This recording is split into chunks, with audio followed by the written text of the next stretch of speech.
una segona part d'una ronda de xerrades en relació al populisme i al nacionalisme.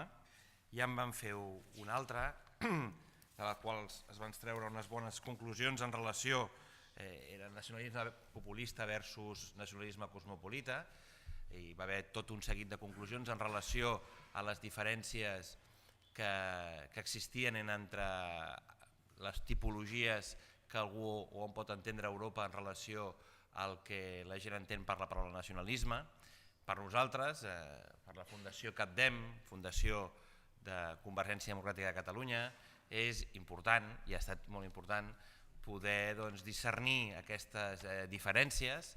No deixem de ser una fundació que està vinculada a un partit que es diu nacionalista i que entén el nacionalisme des del punt de vista cosmopolita, per tant un nacionalisme integrador, gent radical pel que fa referència a la integració de les persones nouvingudes, molt defensor des de l'àmbit liberal dels drets individuals i dels drets col·lectius, i per tant crec que amb el primer seminari que vam fer això va quedar palès i va quedar clar les diferències entre un àmbit i l'altre, què s'entén a vegades a Europa per nacionalisme i què volem que s'entengui des del punt de vista del nacionalisme català, que és un nacionalisme personalista que té a la persona amb la seu i a la base de qualsevol de les seves accions polítiques.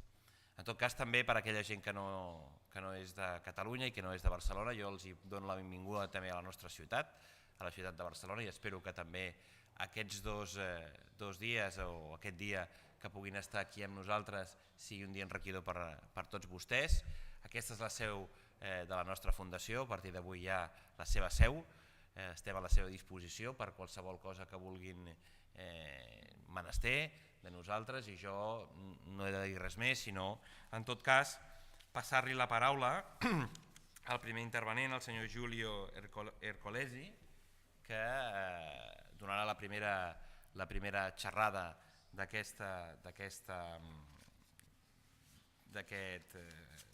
debat, i tenen vostès una mica la referència de tots els intervenents en aquest seminari, i simplement del senyor Ercolessi.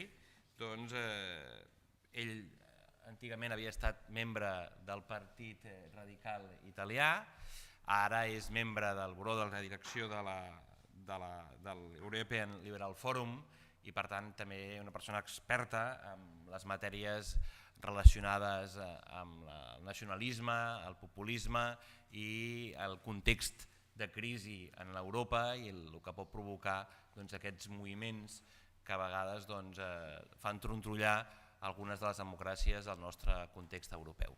Res més, tornar-vos a saludar, i té la paraula el senyor Ercolessi. Thank you very much.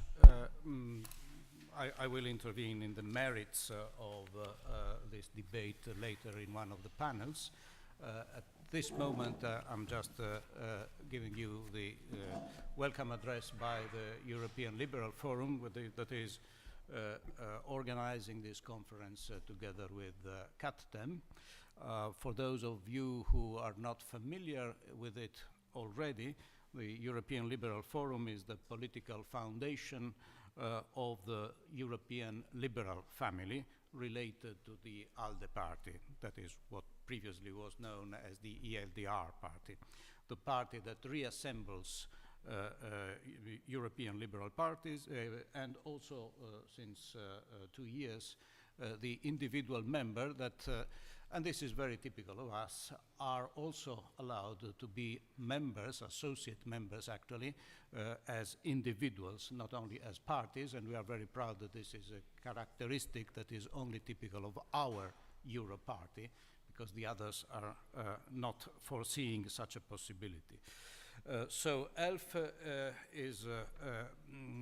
reassembles all these think tanks, political foundations and institutions around Europe in order to contribute to the debate on European public policies issues and the process of European integration through the search, training, the promotion of active liberal initiatives within the EU.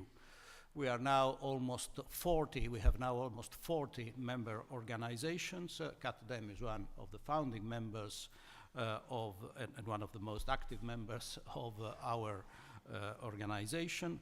An event like this of today are particularly important as they not only allow us to build up new political capacities, they also provide the opportunity for discussing and confronting new ideas, something that political parties themselves and politicians involved in everyday struggle are often not free to do with the same freedom that think tanks and organizations like this can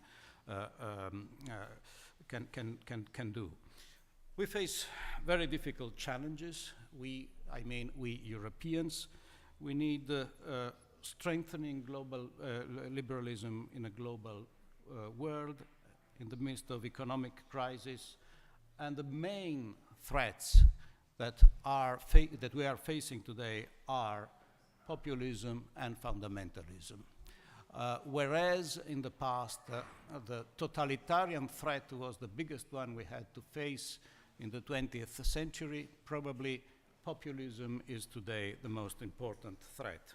It is a typical challenge and response situation. Either we will be collectively able to respond to this challenge, or our Europe will probably decay in the next few decades.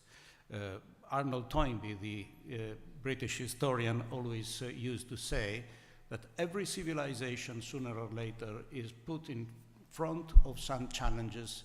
Either the response is a prompt and efficient one, or the outcome could be the end of that civilization. The European political integration process requires a European political arena.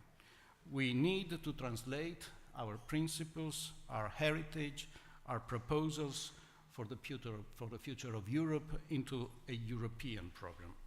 And in order to do so, we need a common and joint political vocabulary. That is very difficult to achieve.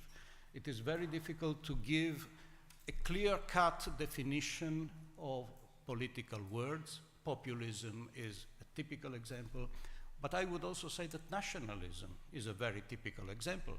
I very well know the huge differences that there are between what you call nationalism in this part of Europe, but I can assure you that if a very educated European had to say what is the thing to which apply the word nationalism in the history of contemporary Spain, he would not think of independentist democratic nationalisms as it is the obvious thing to do inside the Spanish state today.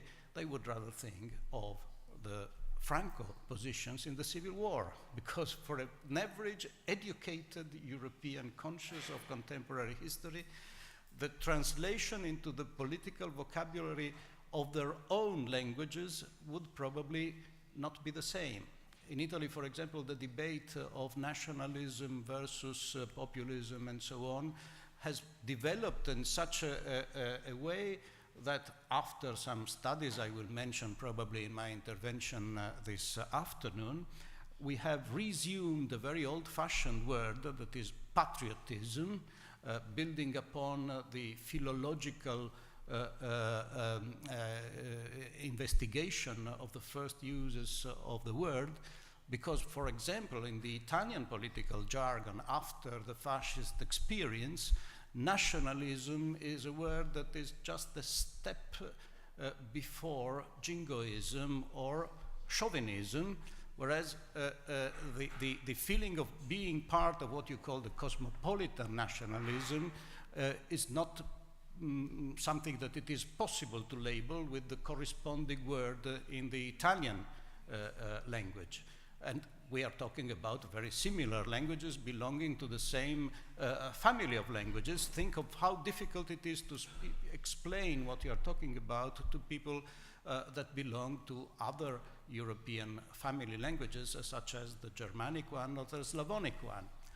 So this will be a very interesting seminar and many others that you have organized in this part of Europe, and I wish you all a very pleasant and interesting seminar.